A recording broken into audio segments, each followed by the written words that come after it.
This represents a lot of ways the great war that is going on in the heavenlies even now.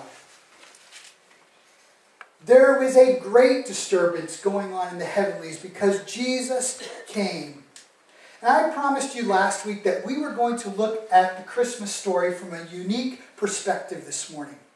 Instead of looking at it from the human's perspective, looking at it from Matthew or looking at it from Luke, we're going to take a look at the nativity story from Revelation. Some of you are going, what? There's a nativity story in Revelation? Well, there sure is. I want us to get a perspective of the unseen war that went on. So we're going to go to Revelation chapter 12. Revelation chapter 12. Here is the nativity story from the book of Revelation. A great sign appeared in heaven, and a woman clothed with the sun, with the moon under her feet, and a crown of 12 stars on her head. She was pregnant and cried out in pain as she was about to give birth. Then another sign appeared in heaven, an enormous red dragon with 7 heads and 10 horns and 7 crowns on its heads. Its tail swept a third of the stars out of the sky and flung them to earth.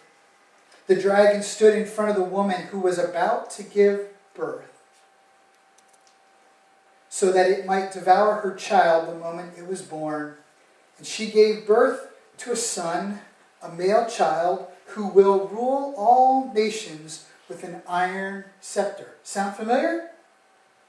And her child was snatched up to God and to his throne. The woman fled into the wilderness to a place prepared for her by God, where she might be taken care of for 1,260 days. And then a war broke out in heaven. Michael and his angels fought against the dragon, and the dragon and his angels fought back, but he was not strong enough, and they lost their place in heaven. And the great dragon was hurled down, that ancient serpent called the devil, or Satan, who leads the whole world astray. He was hurled to earth, and his angels with him. And then I heard a loud voice in heaven say, "Now have come the salvation and the power and the kingdom of our God and the authority of his Messiah. For the accuser of our brothers and sisters, who accuses them before our God day and night, has been hurled down. They triumphed over him by the blood of the Lamb and by the word of their testimony." Amen? Yes. "They did not love their lives so much as to shrink from death. Therefore rejoice, you heavens, and you who dwell in them. But woe to the earth and the sea, because the devil has gone down to you. He is filled with fury because he knows his time is short." When the dragon saw that he had been hurled to earth, he pursued the woman who had given birth to the male child. The woman was given 2 wings of a great eagle so she might fly to the place prepared for her in the wilderness, where she would be taken care of for a time, times, and half a time out of the serpent's reach. Then from his mouth the serpent spewed water like a river to overtake the woman and sweep her away with the torrent. But the earth helped the woman by opening its mouth and swallowing the river that the dragon had spewed out of its mouth. Then the dragon was enraged at the woman and went off to war against the rest of her offspring, those who keep God's commandments and hold fast to their testimony about Jesus. So the question I ask you this morning is this. This is our nativity scene at home as it stands right now this morning. And my question is there a red dragon in your nativity?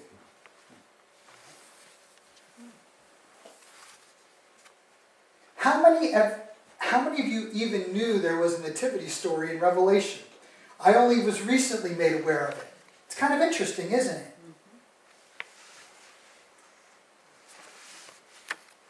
A war in the heavens about the story of Jesus coming to earth. We so much like to romanticize the story, and I love nativities. I love this nativity that we have, and we have nativities, at least 2 of them in the house. We have this nativity that sits right on the hope chest. And normally the dragon doesn't sit there in prominent display, but for the picture he does. He kind of sits off to the side normally. But we bought this when our girls were little. They loved to play with the nativity set. And eventually we lost the pieces, and so finally we went out and we got this Playmobil nativity. But this is the second one that we bought because that one got played with, and this one's a little bit more substantial, and so this will probably last us the rest of our lives. But then Pam has a Precious Moments nativity that sits on our coffee table. And what's kind of fun about this is Mary and Joseph never arrive in the stable until Christmas Eve, and Jesus definitely doesn't arrive. Mary and Joseph usually make the trip across our living room somehow, and even now the wise men are sitting in the stairwell. They're sitting there by the pillars, waiting to make the trek across to see Jesus. And now Pastor Pam has a nativity for downstairs. While we were home, my mom said, "Oh, I got a nativity that you can use." So I like nativities. But sometimes we tend to romanticize it. We think, "Oh, how warm that straw might have been," but no, really, it was a smelly place. It was the manger. It's where the animals lived. I mean, how many people like to sleep in a barn? Not usually. But this story is so much more than shepherds and angels, and so much more than wise men and gifts, and so much more than a jealous emperor, and so much even more than even an unwed mother having a baby. It is so much more than Bethlehem. Bethlehem, just an insignificant town in Israel. The story is really about this, that from the moment that Jesus was born, Satan, the dragon, was trying to figure out how he could once again gain control. Satan knew that Jesus coming to earth would be his doom.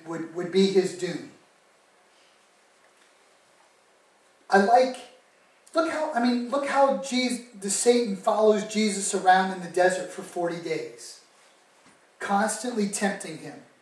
But Jesus will have nothing of it. I love how in the movie The Passion of the Christ, Mel Gibson portrays the devil kind of lurking around each little corner, constantly trying to figure out how he might trip up Jesus, how he might keep Jesus from going to the cross. Because Satan knows that if he can kill Jesus and keep him from rising from the dead, he wins.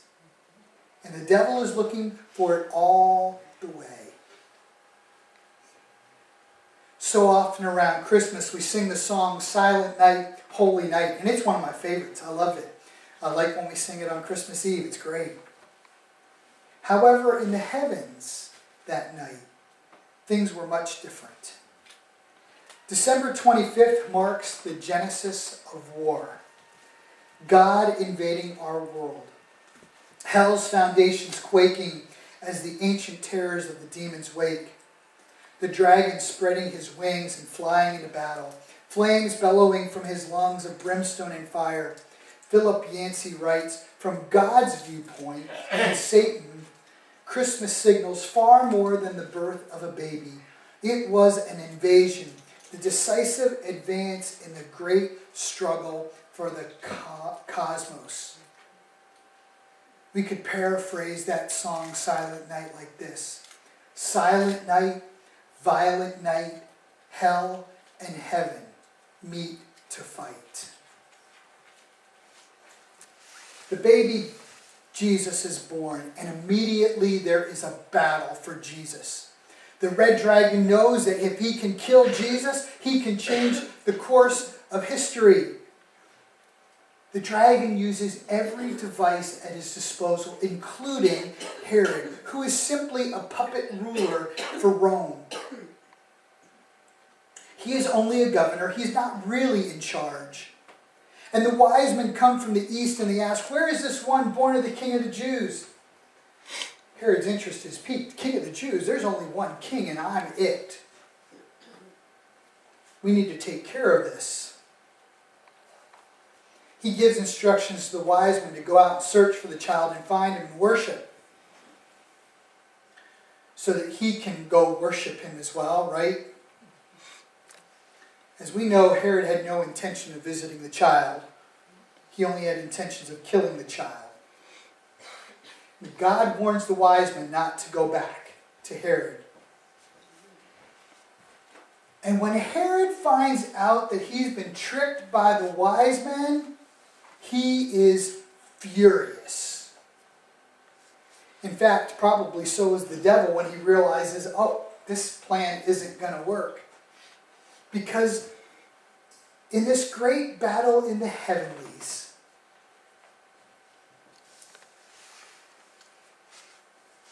an angel comes to Joseph. He says, Joseph, get up quickly. Go to Egypt. Take Mary and the child because Herod is going to try to kill him.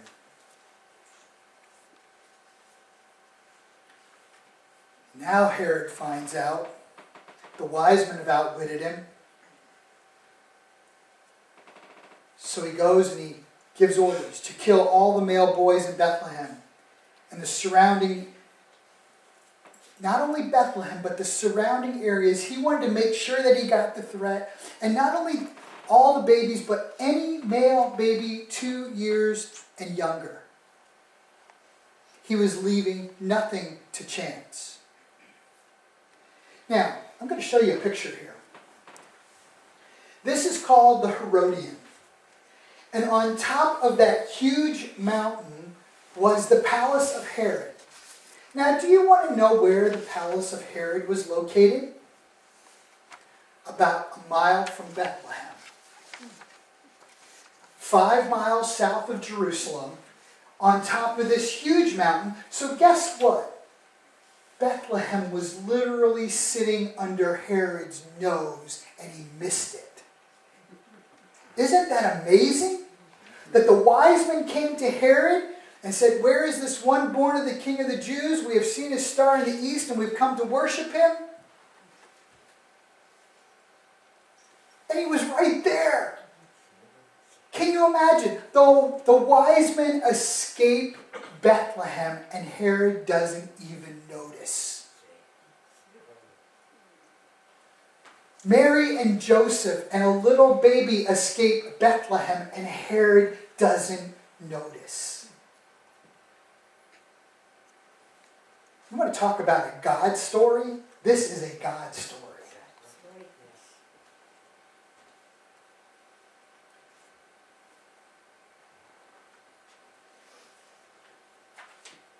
But the dragon doesn't stop with Jesus, because once Jesus escapes and then Jesus goes to the cross to die for our sins, and then ultimately Jesus rises from the dead, Satan's like, boy, I can't get rid of this guy. So you know what Satan has done? He now pursues the child's offspring. And you know who the offspring are? Right here. We are the offspring of Jesus. It tells us that in Revelation. The dragon wants the relationship that was damaged in the garden to continue to remain damaged. You notice the words that John, the Revelator, uses for the dragon? He calls him the accuser of the brothers and sisters. He wields the weapon of accusation, and he enslaves us in guilt, shame, depravity, and lies. Each evil is a link in the chains that bind us, and each chain the accuser wraps around and around our soul. His greatest fear, do you want to hear Satan's greatest fear? Is that we will hear that his enemy, Jesus, has come to set us free. That is Satan's greatest fear. And I want to declare to you that this Christmas, on this first day of the new year, that the dragon has been defeated. Now, does that mean that he's not prowling around trying to look up to trip us up? Oh yeah, he's still there. But he is defeated. He has no power. He only has the power that we give him. John declares in Revelation, now have come the salvation and the power and the kingdom of our God and the authority of his Messiah. For the accusers of our brothers, who has accused them before God day and night, has been hurled down. They triumph over him by the blood of the Lamb and by the word of their testimony. They did not love their lives so much as to shrink from death. Therefore rejoice, you heavens, and you who dwell in them. This is the great victory song that we can sing today. Jesus has defeated the power of Satan through the power of the blood and the word of our testimony. I love Shirley's testimony this morning.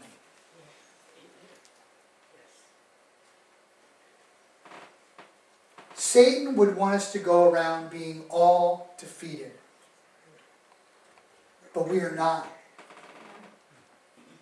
We have great victory in Jesus. Great gospel song that we sing. Satan doesn't have any power over us anymore. He never had any power over us because Jesus won the victory. But that doesn't stop him from trying. John writes, he is filled with fury because he knows his time is short.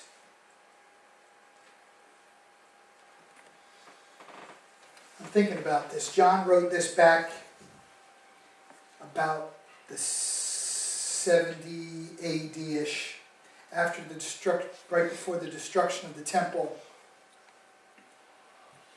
And if Satan knew his time was short back then, he knows it's really short now. And he's going to pull out every trick in the book.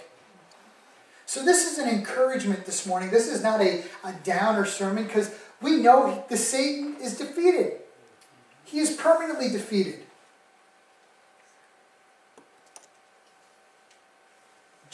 Verse 17 of John 12. Then the dragon was enraged at the woman and went off to war against the rest of her offspring, those who keep God's command and hold fast their testimony about Jesus. So here we are. January 1st, 2017. What can we learn from this morning? Well, I want to really encourage you. I want to go, last week we looked at the beginning of the book when it said, in the beginning, God created the heavens and the earth. In the beginning, he created male and female. And then we sinned. And I said that this book is God's love story to us. And it's all about how God plans to bring us back. In the Gospels, we hear that great story of how Jesus came to earth to be God with us and to die on the cross and to be raised again. And he's coming back. But I want us to go to the very end of the story today. Within about a chapter of the end of the story. But I want you to hear the promise. I want you to hear why we should do what it said there. That here's what the dragon is doing. The dragon is off to wage war against the rest of her offspring, those who keep God's command and hold fast to their testimony. Why is it important to hold fast? Why is it important to keep God's command? Revelation 21. And then I saw a new heaven and a new earth. For the first heaven and the first earth had passed away, and there was no longer any sea. Now, you might not catch the significance of that at first. The sea in Bible times was considered the abyss. That is where the demons lived. That is where the devil lived. When the disciples were out on the Sea of Galilee and the turmoil came up, that was almost as if the very powers of hell, they believed that the sea is where the serpents lived, the dragon lived. And so it was like the very powers of hell were bubbling up against them. But here in Revelation 21, For the first heaven and the first earth had passed away, and there was no longer any sea. In all the other descriptions of heaven in Revelation from 1 to 21, whenever John talks about seeing the throne, there is always something called the sea in front of him. This new heaven and new earth has no sea. You know what the sea is? The sea is the sin that separates us, even because we're human. But in that new heaven and new earth, there is no longer any sea, because there is no more sin to separate us. I saw the holy city, the New Jerusalem, coming down out of heaven from God, prepared as a bride beautifully dressed for her husband. And I heard a loud voice from the throne saying, "Look." If it were my grandson, he'd say, "Look, look." But look, God's dwelling place is now among the people, and he will dwell with them. They will be his people, and God himself will be with them, and be their God, and he will wipe every tear from their eye. There will be no more death, nor mourning, nor crying, nor pain, for the old order of things has passed away. He who is seated on the throne said, "I am making everything new." Then he said, "Write this down, for these words are trustworthy and true." He said to me, "It is done. I am the Alpha and the Omega, the beginning and the end. To the thirsty I will give the water without cost from the spring of the water of life. Those who are victorious will inherit all this, and I will be their God, and they will be my children." You want to know why we do this? That's why we do this. So on this very first day of the new year, we know this, that Jesus is the ultimate overcomer. Jesus has overcome everything. Jesus has overcome death. Jesus has overcome hell. Jesus has overcome the grave. And he's overcome Satan. He has overcome the dragon.